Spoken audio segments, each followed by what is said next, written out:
são sempre três os envolvidos normalmente nessa situação: a mãe, né, o feto e o profissional ou não profissional que vai executar esse aborto, que no caso, um aborto que não é legal, né? O planejamento da reencarnação. Todos nós reencarnamos, né? E para reencarnar, como é que acontece isso, né? De uma forma bem simplista, porque não é o tema da nossa palestra de hoje, os espíritos menos evoluídos, eles não participam do seu planejamento reencarnatório, né? Porque eles não têm, digamos, conhecimento, que não estão num grau de desenvolvimento, de evolução, que eles consigam, né, ter essa noção de participar desse planejamento reencarnatório. Então, para eles, como é que acontece? Outros espíritos, irmãos, pegam e fazem esse planejamento e compulsoriamente ele é reencarnado dentro digamos, de um meio, de um planejamento que para ele tem a oportunidade de vir e se melhorar, evoluir. Já espíritos que tenham mais conhecimento, eles podem, digamos, participar desse planejamento. Eles vão ter um orientador que vai estar, digamos, passo a passo acompanhando e eles vão poder fazer algumas escolhas dentro desse planejamento. E justamente eles tendo consciência daquilo que eles falharam numa encarnação anterior, das falhas que tiveram e daquilo que eles precisam se melhorar, então eles têm essa noção, né? E junto com a orientação de espíritos experientes que têm esse conhecimento, eles vão participar desse planejamento. Então, às vezes, eles podem escolher os futuros pais, digamos, outros irmãos que já tiveram alguma convivência, né, numa encarnação anterior, e justamente vão estar ligados sempre pela questão do causa e efeito. Hoje, tratando do aborto, nós vamos utilizar justamente essas duas questões. Não importa como foi feito esse planejamento, mas o que importa é que esse planejamento, quando acontece aborto, ele vai para o espaço, né? Ele é quebrado, ele é rompido, e tudo aquilo que aquele espírito que estava programado vir para ter a oportunidade de se melhorar, evoluir, às vezes por esse ato, essa oportunidade dele é ceifada, né? Nós vamos tem um caso bem prático. Eu vou ler um depoimento de um espírito que foi um relato do livro Piedade, onde um espírito prestes a reencarnar manda uma mensagem aos seus futuros pais. E ele se identifica como mal educado. Então, mergulhado em existência passada, trago lembranças tristes de muitas falhas cometidas. As necessidades de repará-las e o anseio de progredir fizeram que eu procurasse um casal para tutelar-me em uma nova existência física. Não foi fácil conseguir, pois vários anos se passaram, até que já estava desistindo, quando foi anunciado que um casal bondoso me aceitaria como filho. Quem teria se interessado por mim? Quais seriam as razões que os levaram a esse ato cristão? Quando eles foram apresentados a mim para os primeiros contatos, a emoção foi tanta que as lágrimas sufocaram minhas palavras, impossibilitando-me de pronunciar, mesmo que fosse uma simples sílaba. Vou fazer só um parêntese aqui. Pela leitura vocês viram que ele se encontrou com os pais antes de reencarnar. E como isso acontece? Isso acontece que durante o sono, pelo desdobramento do espírito, né? Então esse casal, em desdobramento, ele foi levado pelos espíritos que estão participando desse planejamento reencarnatório e apresentam o espírito que está para encarnar. E é ali que eles têm esse contato.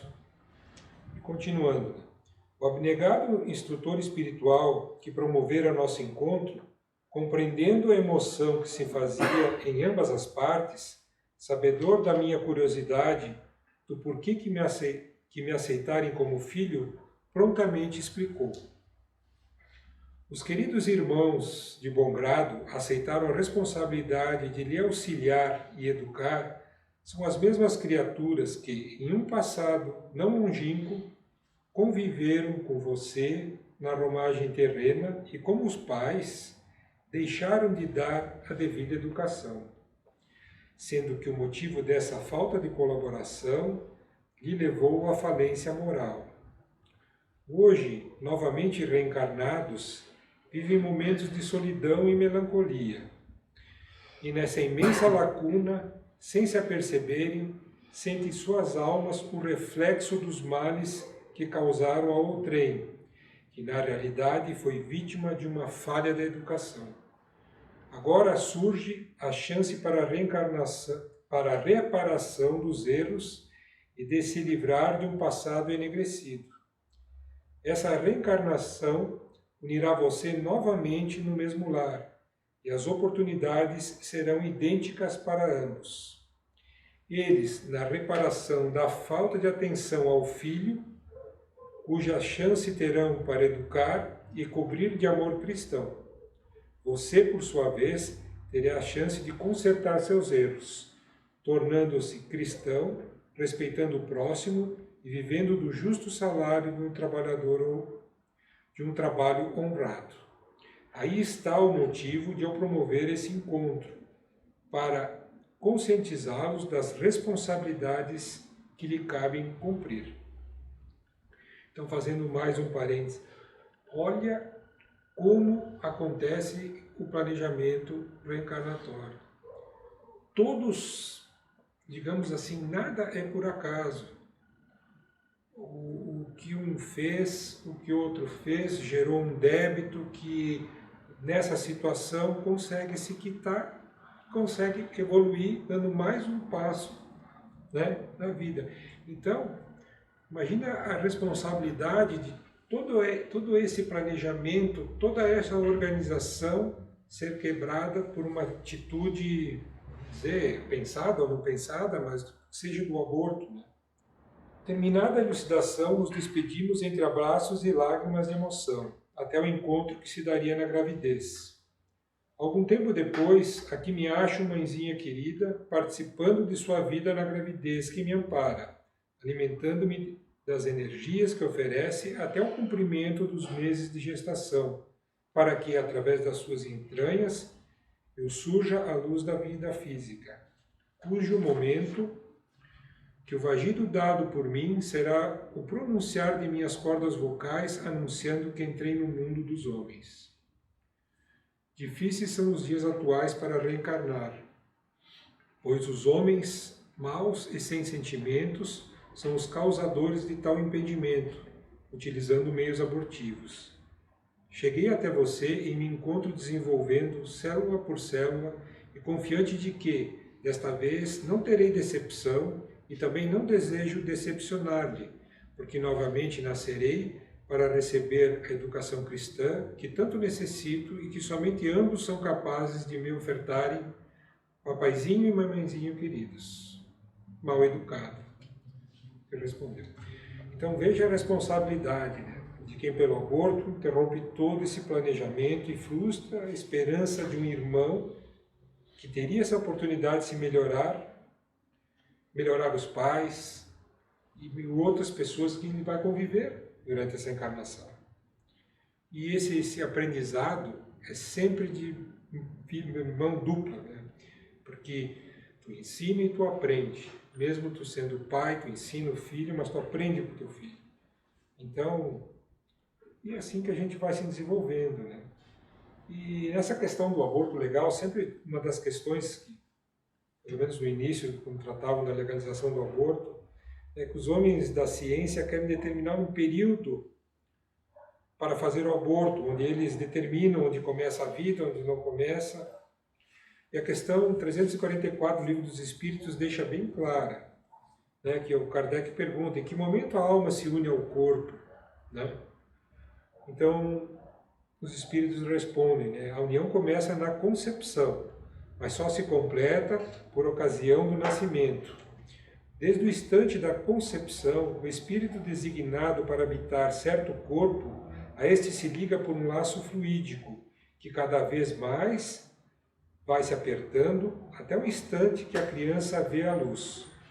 O grito que o recém-nascido solta anuncia que ele se conta no número dos vivos e dos servos de Deus. Então, desde o momento da concepção, já começa a união do espírito que vai encarnar nesse corpo, que também está em formação. Digamos, dessa parte do planejamento reencarnatório e essa influência toda, vamos falar um pouquinho agora da consumação do aborto. Na questão 357 do Livro dos Espíritos, Kardec pergunta, né, que consequências tem para o espírito o aborto? Então, é uma existência nulificada e que ele terá que recomeçar. E na próxima questão, constitui crime a provocação do aborto em qualquer período da gestação? Há crime sempre que transgrida a lei de Deus. Uma mãe, ou quem quer que seja, cometerá crime sempre que tirar a vida de uma criança antes do seu nascimento, pois isso impede uma alma de passar pelas provas a que serviria de instrumento o corpo que estava se formando. Então é aquilo que nós já confirma aquilo que nós já tínhamos falado antes, né? E o que acontece a quem pratica o aborto, né? Então vou ler um relato de um espírito que praticava o aborto em uma vida anterior. E essa história está no livro Os Abortados. O título dessa mensagem, que foi dada por um espírito, é A cada um segundo as suas obras. Então, as bênçãos do renascer se faziam presentes.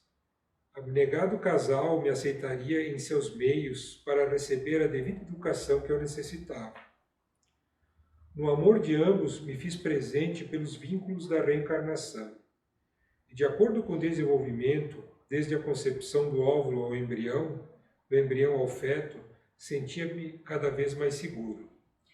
Era o renascer que em breve aconteceria da sublime luz pelas leis da reencarnação. Passados meses, e quando já me contava no 5º mês, comecei a pressentir que algo estranho iria acontecer, porque parecia não sentir-se em aquela que possivelmente seria minha genitora. Quais seriam os motivos de tais perturbações? Somente um exame no ginecologista poderia melhor oferecer-me a resposta diante do diagnóstico a que ela se submetera.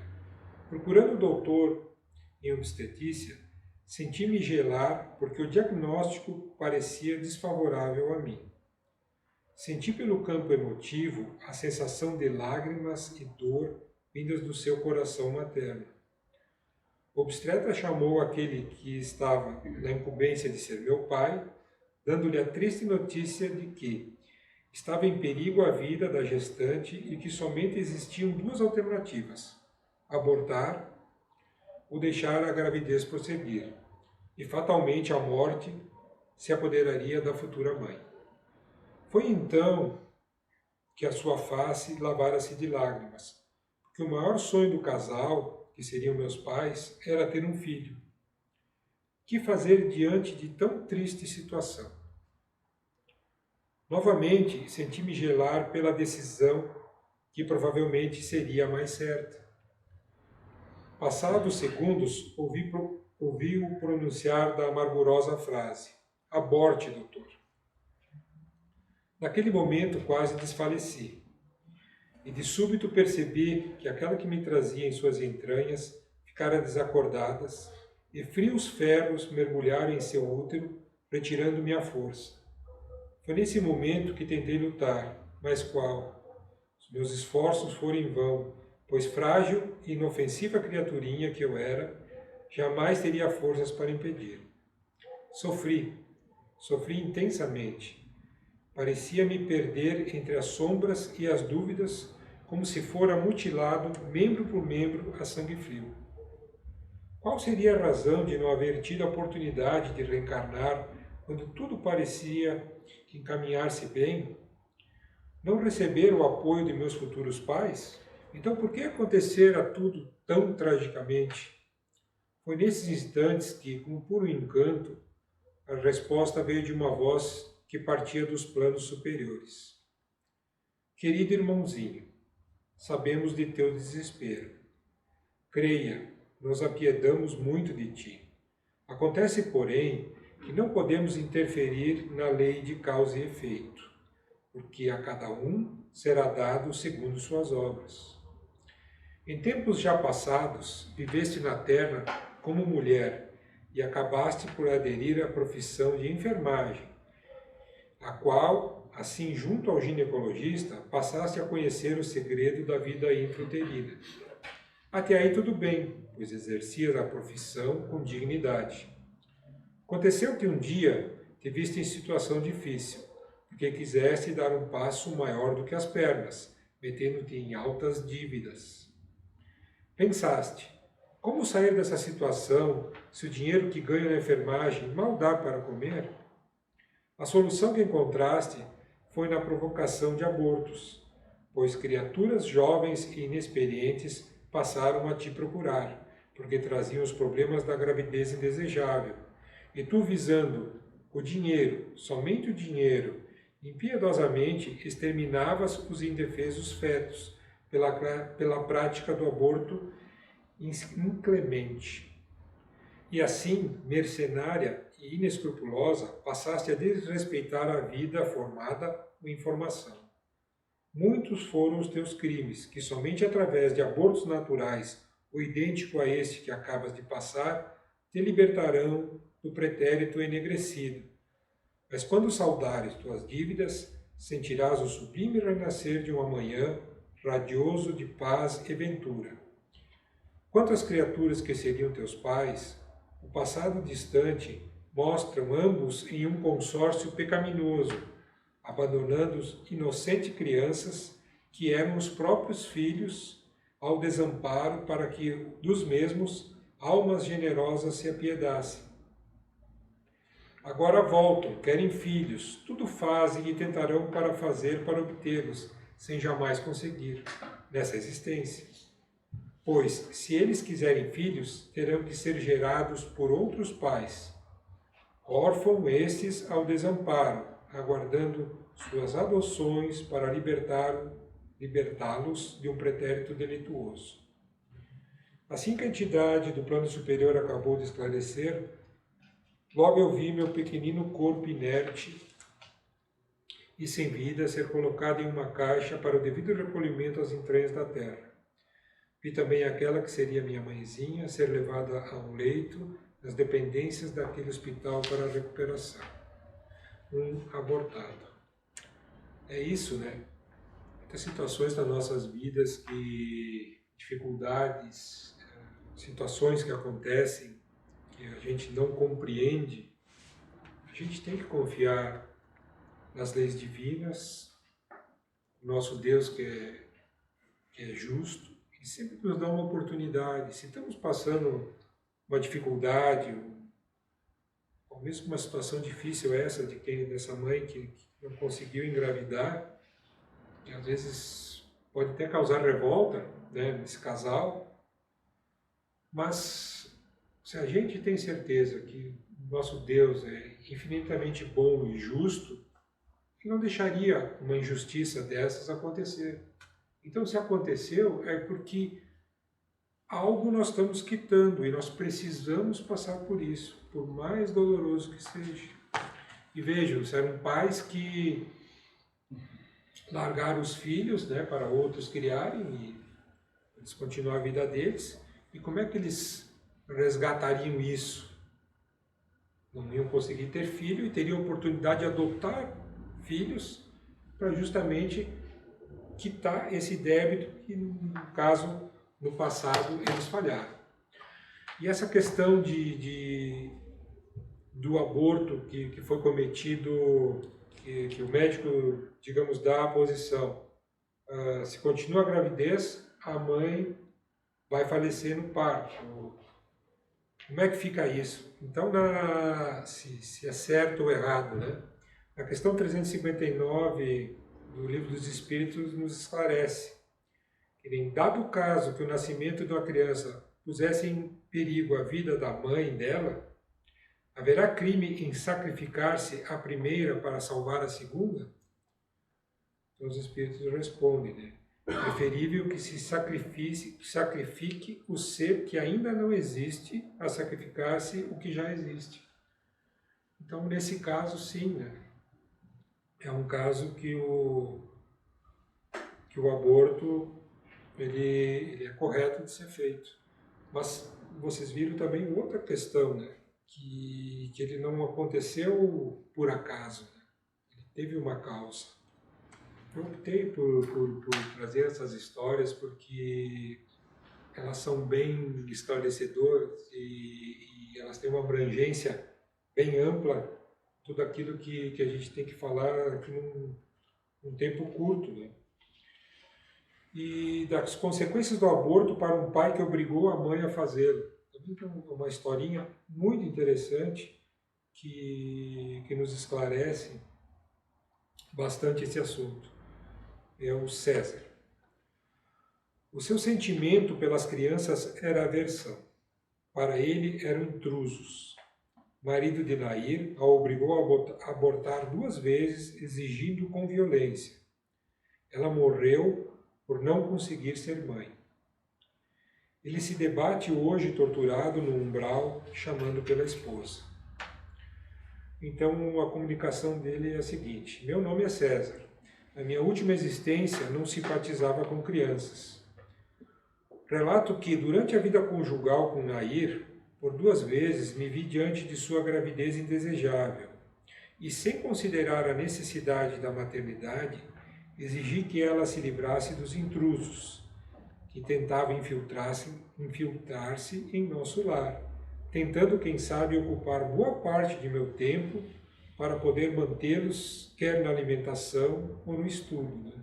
Olha o egoísmo, né, aviltando. A aversão pelas crianças teve início quando vi casais sem condição, dando mais atenção e bem-estar aos intrusos que ele fala aos filhos, né? Preferindo viver uma vida cheia de privações, com lutas e sacrifícios. Portanto, minha atitude quanto na gravidez da minha cara metade era violenta, raivosa, porque minha esposa, com teimosia, insistia em ser mãe e que jamais abandonaria tal ideia. Recordo de tê-la espancado nas 2 vezes em que engravidou. No fundo, isso me doía, porque eu a amava. Porém, se eu agia dessa forma, era pela sua desobediência. Pobre Nair. Nossa vida conjugal foi curta, pois notei que, após o segundo aborto praticado pela minha imposição, acompanhada de espancamento, Nair parecia desiludida de tudo, triste e perturbada, porque chamava incessantemente os fetos pelos nomes de Naldo e Nair. Dia a dia via chorar sem se alimentar. No correr do tempo, estava fraca, dominada por uma anemia profunda, entregando-se aos braços da morte. A exaustão orgânica e mental foi a causa do seu desencarne.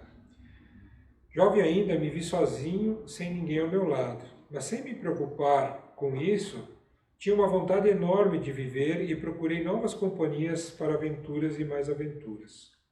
O tempo passou rapidamente. A velhice chegou e junto a enfermidade. Aqueles que eram meus amigos e comigo viveram de ventura e prazer desapareceram. Aí sim encontrei-me sozinho e doente. Chegou o dia do desencarne. Mergulhara nas entranhas da terra cometido por uma parada cardíaca. O vale umbral recolheu meu espírito. O desencarne não foi uma libertação para mim, mas sim um ingresso em um mundo estranho de remorso e perturbação, onde só se ouviam lamentos, ranger de dentes, gritos histéricos e soluçantes. E a escuridão era intensa, não podendo ver quem era ou o que havia naquele lugar. Só sei que sofri cenas patéticas, perseguindo a minha consciência.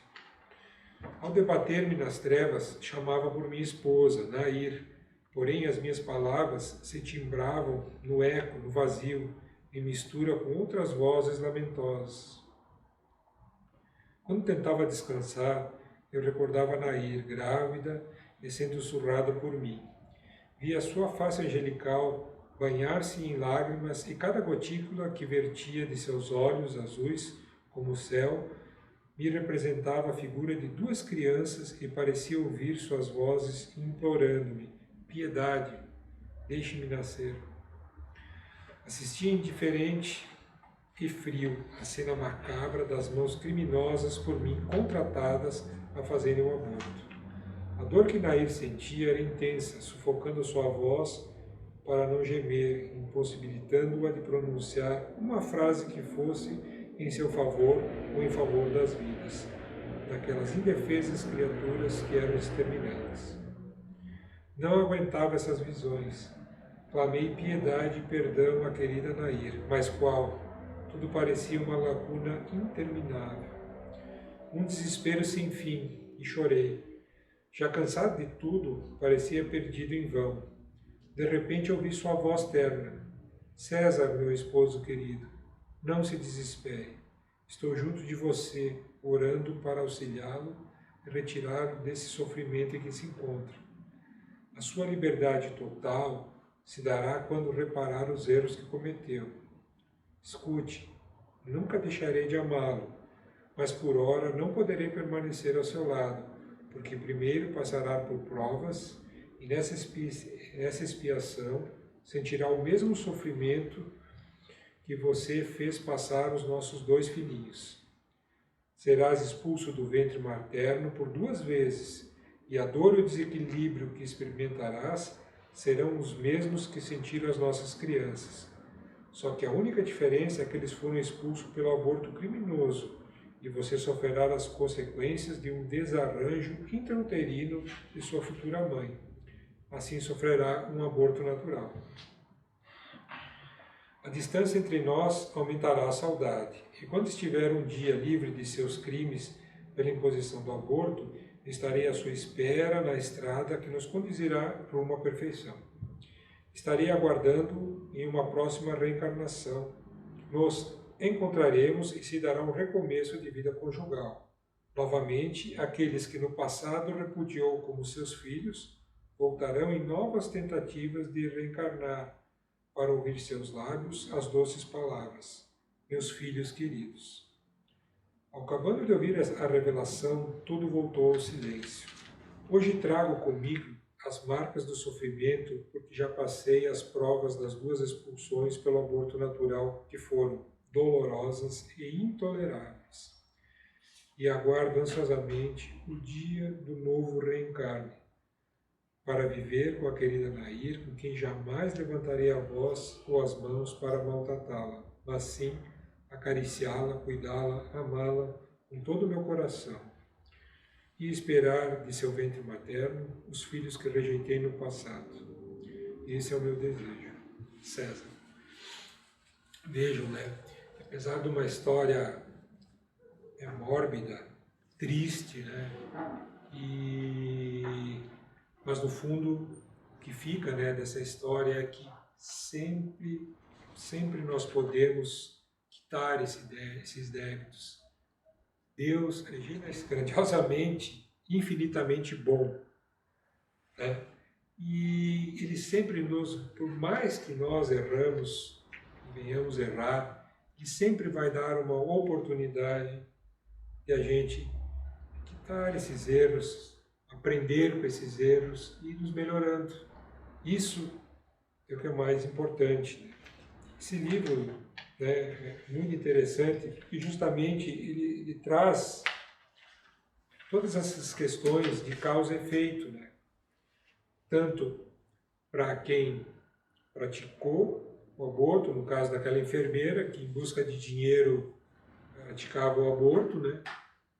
Tanto para esse pai que obrigava a esposa a praticar o aborto. Tem um outro livro também do André Luiz, que a pessoa queria estar estabilizada financeiramente e ia postergando a questão dos filhos. Deixa para depois, deixa para depois. No caso, ela engravidava, praticava o aborto. Foi.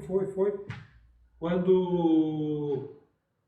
Depois que ele primeiro queria comprar um carro, depois comprar uma casa, depois comprar isso, depois comprar aquilo. Quando aí ele quis ter o filho, que já estava numa idade já avançada, né? Aí ela não pôde mais ter filho. E aí acabaram sozinhos. Então, tudo que a gente faz, a gente tem que pensar que sempre o nosso, digamos, nosso leme é o exemplo do Mestre Jesus, né? Deva ser levado em conta pelo amor, pela bondade. Porque hoje a gente pode ver que as famílias, não pela questão do aborto, mas até pelo controle de natalidade, às vezes optam não ter filhos, um casal, né? Por questões de dar muito trabalho. Nesse momento da minha vida eu quero me divertir, eu quero aproveitar, eu quero isso. Se eu tiver filho, eu já vou ter que se limitar a isso e aquilo. Mas, gente, a vida é um ciclo, né? E quando passar essa fase da juventude e tudo mais, como é que nós vamos ficar? Então, é uma coisa a se pensar. Porque também, por outro lado, né, se nós estamos aqui porque alguém nos deu essa oportunidade de encarnarmos, né?